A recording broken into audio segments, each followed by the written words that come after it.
Monsieur le Premier ministre, quand comprendrez-vous que votre arrogance et votre suffisance insupportent au plus haut point les Français? Votre bilan catastrophique devrait pourtant vous inciter à davantage d'humilité. Mais votre orgueil démesuré vous a conduit, une fois de plus, à la politique des coups de menton, ces coups de menton qui ne trompent plus personne d'ailleurs, mais finalement c'est cela votre marque de fabrique.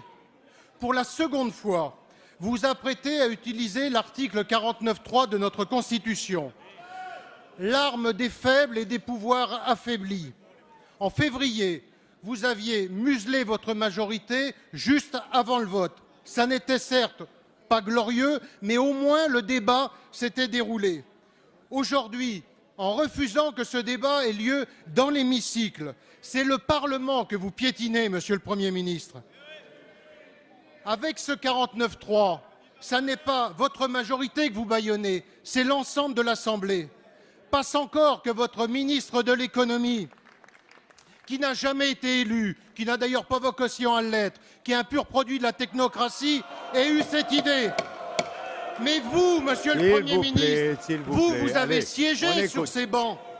Monsieur le Premier ministre, c'est une faute lourde, une faute à l'égard de votre majorité que vous humiliez, une faute à l'égard de la démocratie que vous méprisez, une faute à l'égard des Français qui n'oublieront pas votre brutalité. Cette faute-là, Monsieur le Premier ministre, elle mérite une sanction lourde, elle mérite un carton rouge. Et si vous aviez le courage de retourner devant les urnes, Monsieur le Premier ministre, mais vous n'aurez pas ce courage, les Français vous balayeraient comme on balaie un fétu de paille.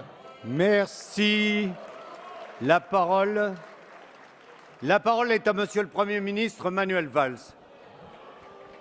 Monsieur le Président, Mesdames et Messieurs les députés, Monsieur le Président Jacob, j'admire toujours la finesse, la qualité de vos propos et surtout l'aspect nuancé. S'il vous plaît, et d'ailleurs, avant de vous répondre sur le fond et sur la méthode, je vais vous dire que dans tous les gouvernements de la Ve République, il y a eu des hommes et des femmes qui ont été appelés par les différents présidents de la République sans avoir de mandat électif, qui ont fait honneur à leur pays. Et pour un gaulliste que vous êtes, vous devriez au moins vous rappeler du chemin de Georges Pompidou. Et moi, je veux remercier Emmanuel Macron pour le travail qui a été le sien, pour le respect du Parlement en siégeant en permanence. Et plutôt que de vous attaquer aux personnes, Monsieur Jacob, ayez vous aussi et le courage de présenter un projet alternatif et de dire, comme le pensent beaucoup de vos parlementaires, qu'ils auraient pu voter ce texte parce qu'il est bon pour l'économie, parce qu'il est bon pour les entreprises, parce qu'il est bon pour les salariés et parce qu'il est bon pour les salariés. Vous êtes enfermés dans une opposition stérile et mon devoir et le devoir du gouvernement, c'est d'aller vite.